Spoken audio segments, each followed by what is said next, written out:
bisa mendapatkan kebahagiaan dalam aktivitas apapun sekalipun sederhana.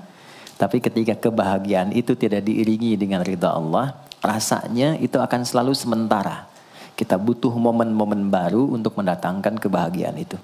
Tapi titik poin ketika Allah ridha dengan apa yang kita kerjakan, apa yang kita lakukan, maka Allah akan tanamkan satu cawan yang luas kandungannya, yang bisa menerima setiap keadaan dengan hal yang paling menyenangkan. Apapun yang kita lihat selalu nyaman. Yang kita dapati, kita ridha dengan apa yang Allah berikan. Keadaan itulah yang oleh Nabi itu diungkapkan dengan komen yang sangat simpel tapi dalam isinya. Kata Nabi, ajaban li amril mu'min. Orang beriman itu kalau benar imannya, maka kehidupan itu mengagumkan. Bila dia mendapatkan kesuksesan, dia iringi dengan kesyukuran. Sehingga sifatnya tetap proporsional. Dia sukses tapi ada keseimbangan dengan syukur. Sehingga tidak berlebihan menyalurkan kesuksesannya itu. Dan dengan sifat berlebihan itu hanya memberikan beban pada dirinya. Saya pernah sampaikan kan. Di kesuksesan itu identik dengan gaya hidup. Rumus gaya di fisika itu kan selalu F1 banding lurus dengan F2. Apa yang didapat itu yang keluar. Tapi orang tidak boleh lupa bahwa F itu selalu berbanding lurus dengan P. Gaya berbanding lurus dengan tekanan hukum Pascalnya. Semakin banyak gaya, semakin tertekan hidupnya. Itu bandingan nilai kehidupannya. Nah, jadi gaya itu diperkenankan. Karena itu bagian dari energi. W sama dengan F dikalikan S. Hukum energi kan begitu. Jadi hidup nggak mungkin kalau nggak ada energi. Tapi energi yang terbaik itu akan dihasilkan. Membawa kesuksesan kebahagiaan ketika ridha Allah tertanam. Saat dia sukses, dia bersyukur sehingga proporsional. Saat dia merasakan duka pun dia nyaman karena punya sabar. Nah, sabar itu mahal. Di Jepang ada banjir, itu bisa minta maafnya luar biasa, tak tahan dia bunuh diri. Di kita banjir bisa berenang. Itu gambaran. Cuma kalau nggak seimbang repot juga. Nah, membangun keseimbangan itu butuh konektivitas yang kuat dengan Allah. Konektivitas itulah yang dalam bahasa agama disebut dengan sholat namanya. Ya. Di pertemuan lalu kita sudah mencakup beberapa bagian dari sholat itu. Tapi saya ingin tekankan sedikit untuk menguatkan. Sholat berasal dari kata wasala atau silatun. Dasarnya kata wasala yang berarti terkoneksi dengan kuat. Terhubung dengan erat. Kita pernah dengar istilah silaturahmi kan? Ya kan? Kalau kita kumpul, bahasa kerennya saya mau silaturahmi kan. Tapi goalnya tercapai nggak? Ya, silaturahmi itu kan dari kata silah. Terhubung dengan erat, rasa sayang dan perhatian. Sehingga parameternya itu bukan saat datang. Kalau datang kita nyapa, wajar karena orangnya ada. Tapi kalau berpisah kita masih ingat, masih peduli, masih mendoakan, masih ngontak. Itulah silah namanya. Di setiap keadaan kita masih terkoneksi. Keadaan kita yang terhubung dengan Allah. Sehingga di setiap tempat kita diperhatikan. Di pekerjaan kita dibimbing. Di rumah tangga kita diiringi. Sehingga semua berjalan mudah dan membahagiakan. Yang melatih kita untuk terkoneksi sehingga nggak putus dengan Allah. Itulah yang disebut dengan sholat. Sehingga goal dari sholat itu adalah membangun konektivitas kita dengan Allah yang kuat. Itu yang dimaksud di Quran surah keempat An-Nisa di ayat 103. فَإِذَا قَضَيْتُمُ الصَّلَاةَ maka jika anda telah tuntas mengerjakan sholat فَاذْكُرُوا اللَّهَ. Ukuran keberhasilan sholat anda itu ketika anda merasakan konektivitas dengan Allah mulai nyambung. Qiyaman, jalannya ingat Allah. Sehingga kalau orang jalan bekerja di apapun, saat dia ingat Allah, dia bisa memfungsikan tubuhnya sehingga tidak mengerjakan apa yang Allah tidak sukai. Gak akan mungkin Anda melihat sesuatu yang tidak Allah senangi. Dalam keadaan yang sama Anda ingat Allah. Gak akan mungkin melangkah pada tempat yang salah saat ingat Allah. Dan itu tidak mudah. Karena banyak orang keluar masjid pun setelah selesai sholat masih tertukar sendal. Padahal kalau dia ingat Allah gak mungkin itu terjadi. Itu pelajaran dasarnya. Wa qu'udan wa ala junubikum. Baik itu duduk bahkan sampai berbaring. Ada koneksi. Nah jadi singkatnya, sholat itu semua gerakannya, semua bacaannya, Dari mulai kita bertakbir sampai kita salam, bacaan yang mengiringi, itu bukan sekedar gerakan hampa makna, formalitas kita bergerak dan berakhir, bukan sekedar membaca bacaan yang tidak ada isinya, tapi semua bimbingan bagaimana kita diajarkan langsung oleh Rasulullah bisa mengoneksikan lewat gerakan dan bacaan itu tersambung kepada Allah, sehingga feedbacknya semua apa yang kita bacakan dijawab oleh Allah. Semua gerakan yang kita lakukan ini hakikatnya bimbingan tentang inti kehidupan kita. Jadi di sholat itu ada bacaan, ada gerakan, ada hikmah, ada maknanya semua. Jadi bukan kita takbir begini hampa saja. Tidak. Kenapa mesti begini? Kenapa tangan yang kanan menutup yang kiri? Kenapa bacaannya setelah itu ada iftitah, ada al-fatihah? Itu ada maknanya.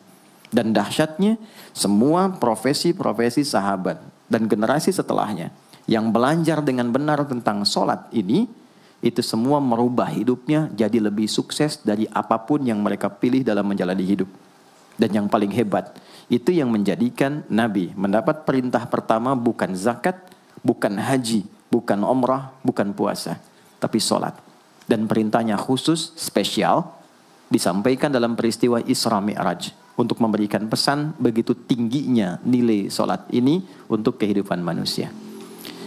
Mohon izin maaf bagi teman-teman yang baru bergabung, supaya tidak banyak mengulang, teman-teman bisa cek kembali di pelajaran sebelumnya. Kita kemarin telah selesai di pembahasan iftitah dengan tangan kanan meletakkan di punggung yang kiri, lalu kemudian diletakkan di atas dada seperti ini. Kesimpulannya adalah, saya cepat saja, dari mulai kita bertakbir, kalau ingin terkoneksi dengan Allah, maka fokuskan diri kita untuk tersambung. Buang urusan dunia semua ke belakang. Jangan bawa dalam sholat. Kalau ingin kita tersambung dengan Allah, tepikan yang lain, hadapkan diri kita, pasrahkan. Hanya Allah yang tinggi, yang agung, yang istimewa. Kalimat agung, tinggi, istimewa, itu disebut dengan akbar. Maka kita ucapkan Allahu Akbar. Kita buang semua urusan dunia ke belakang, pasrahkan diri kita, hadirkan sekarang hanya Allah yang agung saja. Itu poinnya. Kenapa problemnya? Tidak sedikit orang sholat itu sulit menemukan kekhusyuan. Karena dia bertakbir masih membawa dunia. Dia tidak sholat dengan memahami gerakan takbirnya. Dia jadikan sebagai formalitas. Apakah benar? Secara fikih benar. Gugur kewajiban, dapat pahala sesuai keikhlasan. Tapi value dari sholat yang mahal itu nggak dapat. Itu poinnya. Buang semua urusan dunia. Kemudian tambatkan diri kita hanya kepada Allah. Dan uniknya kata Nabi, di fase itulah setan mulai bertugas yang mengganggu kita. Supaya kita tidak fokus untuk memahami dan melakukan apa yang kita baca dan kita gerakan. Ada setan khusus menggoda orang sholat, namanya khanzab. Nanti ada 9 jenis setan yang detil tugasnya itu berada di sekitaran kita. Mungkin satu kali Mas Baim kita belajar tentang fikih setan. Belum pernah ada kan ya? Anda kalau kesini cuma tahu jalan yang lurus, nggak tahu macetnya, nggak tahu lubangnya, sulit menghindarinya. Kebanyakan orang belajar tentang malaikat, tapi nggak belajar setannya. Sehingga nggak tahu setan apa yang sedang memprovokasi dirinya. Di Quran, malaikat disebutkan 88 kali, setan disebutkan 88 kali. Kalau kita cuma dengar motivasinya, nggak tahu provokasinya, kita nggak tahu bagaimana cara menghindari yang ini. Itu poinnya. Khanzab itu, dia menggoda orang sholat, dimulai dari takbir. Jadi kalau belum takbir, Anda bisa merasa fokus apa saja. Nggak percaya silakan. Sebelum takbir tuh bisa siap fokus. Tapi begitu Anda mulai bertakbir, di hadis riwayat Abu Daud, Allahu Akbar, fayaqulu syaitanu. Maka di sini setan mulai tugasnya untuk mengganggu orang supaya nggak dapat nilai-nilai tadi. Maka dia berkata, udhkur kadza. Kamu ingat ini ya, kamu ingat itu ya. Betapa Anda memulai dengan membuang semua urusan dunia. Tapi kalau sudah takbir, itu setan yang install. Masuk sendiri dia. Makanya kalau nggak percaya silakan nanti zuhur tuh ya. Begitu Anda takbir, itu masuk semua. Ingat ini, ingat itu, mobil parkir di mana. Sampai ceramah saya sekarang pun itu akan masuk. Ingat ya, ada setan yang goda. Nah itu setan itu. Itu setan sendiri. Membuat kita itu begitu lupa. Sampai lihat ujung hadisnya. Hatta la yash'ural musalli kam raka'atan yusalli. Sampai nanti akan ditemukan orang sholat. Dia tidak sadar berapa rakaat sedang menunaikan sholatnya. Nah, itu kalau Nabi sampaikan pasti terjadi. Poin. Untuk kita bisa mengatasi itu, poinnya apa? Quran surah ke-29 dulu, ayat 45. Quran surah 29, Al-Ankabut, ayat 45. Di Islam tuh uniknya begini, istimewanya. Enggak ada satupun ibadah yang hasil kreasi manusia. Semua terukur. Ini dalilnya, alasannya, landasan kita ibadah itu dari Tuhannya ini. Penjelasan contohnya ini dari Nabi. Pakemnya begini, kodifikasi ilmunya seperti ini. Sehingga terjaga sampai kapanpun. Dan tidak ada satupun yang kita kerjakan dalam ibadah, kecuali semua punya landasan yang kuat. Dan hebatnya diterangkan. Ini caranya, ini bacaannya, ini maksudnya seperti ini hikmahnya. Kenapa Anda begini? Kenapa begitu? Hasilnya apa? Ketika seseorang sedang memulai sholatnya, dari awal dia pengen fokus, tapi ketika dia mulai bertakbir, muncul godaan, maka sebelum sholat ditunaikan, Allah sudah ingatkan, Utlu ma uhya ilaika minal kitab. Utlu itu dari kata tilawah. Artinya baca, pahami, amalkan apa yang telah dipahami itu.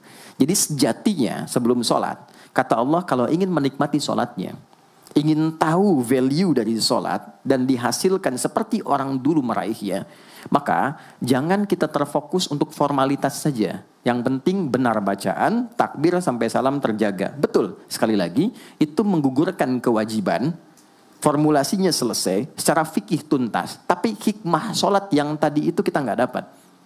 Maka yang terjadi apa? Baca dulu, tilawah, utlu, baca, pelajari dulu sebelum sholat.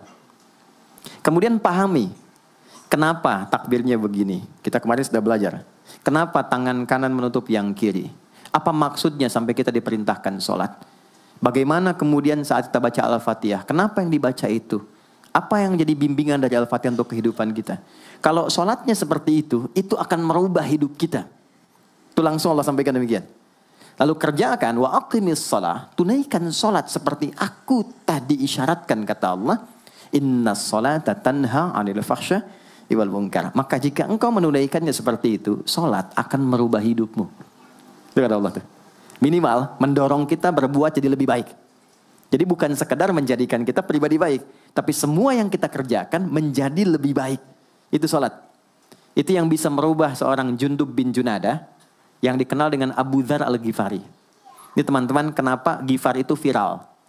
Ghifar itu adalah desa pembegal. Jadi semua sekampung begal semua. Sekampung. Pimpinannya namanya Jundub bin Junadah. Jundub bin Junadah. Singkatnya masuk Islam. Saat masuk Islam, secara singkat saja, Nabi arahkan, diajarin sholat. Betapa sholat merubah hidup beliau, jadi lebih baik. Kembali ke kampungnya, mengajarkan, singkatnya apa? Madinah heboh dengan kedatangan tapak kaki, yang ternyata itu orang-orang Ghifar. Sekampung kurang lebih masuk Islam, dan berubah jadi orang baik semua. Merubah hidup mereka. Jundub orang sukses, setelah itu jadi ustadz. Ini mungkin yang menginspirasi judul preman jadi ustadz. Ini tadinya pembegal. Pembegal semua. Sekampung sukses, jadi orang baik, aktivitasnya berubah, lebih berkualitas. Untuk memberikan inspirasi ke generasi masa depan. Bahwa kami dulu pernah begini, dengan sholat kami berubah, kesuksesan kami raih, maka diviralkanlah nama daerahnya. Tambahkan al di depannya, ujungnya tutup dengan i. Maka dilekatkan nama bekennya, kunyah namanya Abu Dzar. Abu Dzar Al-Ghifari. Al-Ghifari itu untuk memberikan kesan begini. Saya ini dari Ghifar. Itu kampung jelek, desa tempat pembegal, tapi Islam merubah. Saya menjadi lebih baik. Sholat mengarahkan saya punya kualitas hidup yang lebih baik. Itu poinnya. Sejak peristiwa itu, orang-orang Islam dari manapun yang bukan Arab, itu selalu melekatkan nama daerahnya untuk mengenalkan. Islam pun sudah sampai ke tempat saya. Buktinya saya menjadi baik. Ada namanya Muhammad, punya bapak namanya Ismail, punya kakek namanya Ibrahim, kakek buyutnya Al-Mughirah, eyang buyutnya Al-Bardizbah, tinggal di kecamatan Ju'fah, kabupatennya Bukhara, provinsinya Khorasan, negaranya Uzbekistan sekarang. Maka karena dari Bukhara, dia kenalkan diri, datang ke daerah Arab, saya dari Bukhara. Rumus yang sama, tambahkan al di depannya, ujungnya i. Maka dia katakan, Ana Al-Bukhari. Itulah Imam Al-Bukhari. Bukan orang Arab. Kita punya guru besar Syekh Nawawi dari Banten. Ana Nawawi Al-Bantani. Ana Ahmad Yasin Al-Padangi. Tapi kesan kota itu untuk menunjukkan Islam telah sampai ke tempat saya dan merubah saya menjadi lebih baik. Kang Baim datang ke Mekah umrah, katakan saya Baim Bong al tanah kusiri. Maka kesan yang dibangun itu telah sampai ke tempat saya, merubah saya lebih baik. Saya Arman al Pondok Indahi misalnya kan, tidak masalah. Itu sah. Dan orang mengenal, oh rupanya Islam telah ke setiap wilayah. Tapi value-nya sampai enggak. Jangan cuma kita katakan saya dari fulan, saya dari tempat A. Poinnya adalah apa yang merubah engkau dari Islam menjadikan engkau lebih baik. Jadi kalau ada orang Islam mengaku Muslim, lisannya tidak lebih baik. Maaf sekali, telinganya mendengar tidak yang baik, perilakunya kurang baik, maka dipertanyakan klaim keislamannya. Sudah sejauh mana saya mendapatkan keberkahan dari Islam itu? Itu yang menjadikan kenapa sholat paling pokok dipaksa kita wajib, bukan karena sujud rukuknya. Anda tidak sujud pun tidak akan menurunkan status Allah sebagai Tuhan, tetap Tuhan. Tapi ternyata ada value besar yang dengan kasih Allah diminta kita sholat supaya kita minimal jadi orang baik dan sukses dalam hidup.